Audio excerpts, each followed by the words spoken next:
Good day everyone, we are the tourism warriors from the University of the East Manila, and today we'll be presenting a topic which is about tangible movable heritage, what it is about and how we relate it into our lives. And we'll also be citing some examples of tangible movable heritage that can be found here in the Philippines. So my name is BJ Balanay, and together with my classmates, I am Sofhia Domingo. Hi, I am Sofhia Roco, currently studying at University of the East Manila, taking up Bachelor of Science Tourism Management. And my name is Angelica Robles. My name is Kristian Cueto and I'm a proud tourism student. first off, what is tangible movable heritage? The term movable heritage is used to any natural or manufactured objects of heritage significance, and it can also consist of places or things we want to keep and pass on to our future generations. Like other type of heritage, it provides historical information about people's experiences, ways of life, and their relationship with the environment. It usually belongs to cultural groups, communities, or regions.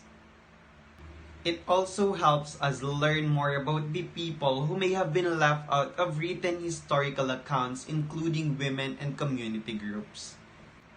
Movable heritage does not include archaeological relics found underwater or underground. Movable heritage can prompt people to remember experiences and reflect family and community histories. Movable heritage can help migrants communities to keep their culture alive and maintain their traditions and practices. Because movable heritage is portable, it is easily sold, relocated, or thrown away during changes of ownership, fashion, or use. Movable heritage held by aging migrants is not always valued by the next generation. Movable heritage is vulnerable to loss, damage, theft, disparole, or disposal, often before people migration memories are recorded. The Polish Law on Protection and Care of Monuments by the Minister of Internal Affairs and Administration 2003 defines a monument as a immovable or movable stuff, their parts or assemblies which are man-made or connected with man activities, which gives a witness of the past. So according to this definition, immovable or movable monuments as well as archaeological sites are well protected. The sites of moving, among others, are works of art, literature, numismatics, and library materials. Bearing in mind the said definition from the special information point of view, movable monuments are these cultural objects, which reference to the geographic space is or can be changeable over time. The immovable monuments, example, architectural monuments. Examples are churches, castles, palaces, and etc. Have a simple constant geographic location. They are located in particular place in space. The movable monuments are not permanently connected with one place in space. They can be easily moved from one place to another one. Most of movable monuments were created in some places, were stored in other places in the past, and how can be found in another one. For example, in archive, museums, or library. Moreover, such monuments, examples written documents, or the manuscripts or the old prints may refer to other locations in geographic space via their content or images. They can provide information about places other than those in which documents arose or were stored.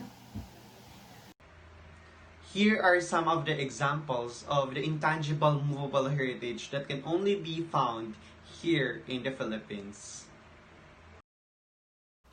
The Maradika Quran of Bayang. The book is the oldest known Quran or Quran written in the Philippines. It belonged to the Sultan of Bayang in Lanao del Sur and was copied by Saida one of the earliest Haji from the Philippines.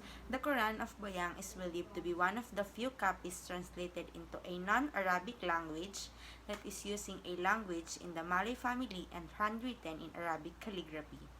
The book was taken away by the government during the martial law era after the First Lady took a liking on its value. It was then housed in the presidential palace. When the dictatorship was ousted, the book was afterwards housed in the National Museum. This manunggul jar was found in the early 1960s in the Manunggul Cave, Lipon Point, Palawan. This may go back to the late Neolithic period, which was about 890 to 710 BC. The lid of the jar is a boat with two human figures representing two souls on a voyage to the afterlife. The boatman is seated behind the figure whose hands are crossed on the chest.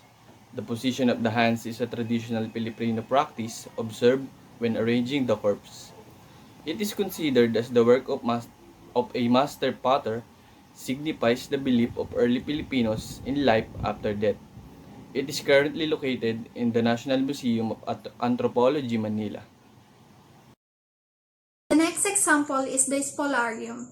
It is an oil-on-canvas painting painted by the Filipino master painter Juan Luna, which was first submitted to the Exposition Nacional de Bellas Artes in 1884 in Madrid, Spain, where it gathered a gold medal. In 1886, it was sold to the Diputación Provincial de Barcelona for 20,000 pesetas. And it is currently hung in the main gallery at the first floor of the National Museum of Fine Arts in Manila. Movable heritage makes us remember the great experiences and reflect on the sense of family identity and community histories. It is another form of cultural preservation and maintain traditions and practices. We cannot deny the fact that this COVID-19 pandemic has caused us so much havoc not only in our personal life but also in the industry that we are trying to be in the future. That's why, as a young tourism advocate, we should advocate for safeguarding and preserving the culture and heritage because this is so important as our life. That concludes our presentation for today. Thank you. Choose Tourism. Choose UE Manila.